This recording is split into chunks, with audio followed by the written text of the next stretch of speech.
Hi friends, welcome to పల్లెటూరు నాటుకోళ్ల form. ఈరోజు టాపిక్ వచ్చేసి మన కోళ్ళకి ఎంత ఫీడ్ పెట్టినా అవి గ్రోత్ అనేది కనిపించదు ఫ్రెండ్స్. ఎందువల్లంటే వాటి లోపల నులి పురుగులు అనేటువంటి ఉండడం వల్ల అవి తిన్న ఆహారం మొత్తం అవి తినేయడం జరుగుతుంది. అందుకే కోడిపిల్ల ఎంత తిన్నా కూడా గ్రోత్ అనేది మనకు కనిపించదు. ఈ నులి పురుగుల నుంచి రైతు తప్పించుకోవాలంటే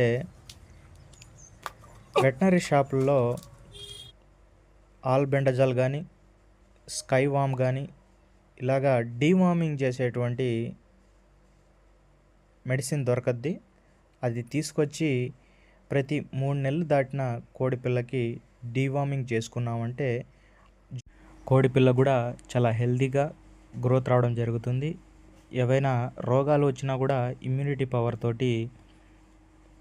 ఇమ్యూనిటీ పవర్ ఉండడం వల్ల కోడిపిల్ల తట్టుకోవడం జరుగుతుంది. ఈ డీవార్మింగ్ ఎలా చేసుకోవాలంటే అర కేజీ నుంచి కేజీ మధ్య ఉన్నటువంటి కోడిపిల్లకి 0.5 ml వేసుకోండి.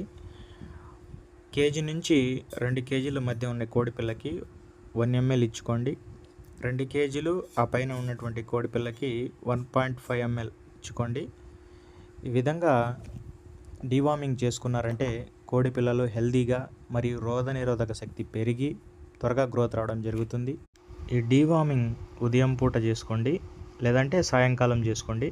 ఉదయం పూట పొరకడుపున చేస్తే అవి నట్లన్నీ లోపల నులి పురుగులన్నీ చచ్చిపోయి కోడి బాగా హెల్తీగా రావడం జరుగుతుంది. ఉదయం కాలం కానీ సాయంకాలం కానీ ఏదైనా ఒక పూట మాత్రం డీవార్మింగ్ చేసుకోండి.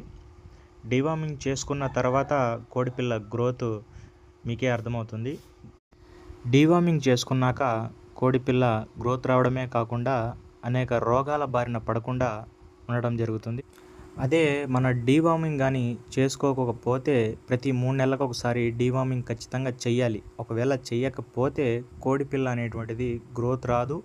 ఏవైనా జబ్బులు వచ్చినప్పుడు ఆ జబ్బులకి త్వరగా అడిక్ట్ అయ్యి చనిపోవడం జరుగుతుంది. ఈ విషయాన్ని రైతులు కానీ మకాముల వాళ్ళు కానీ ఖచ్చితంగా గమనించవలసి ఉంటుంది.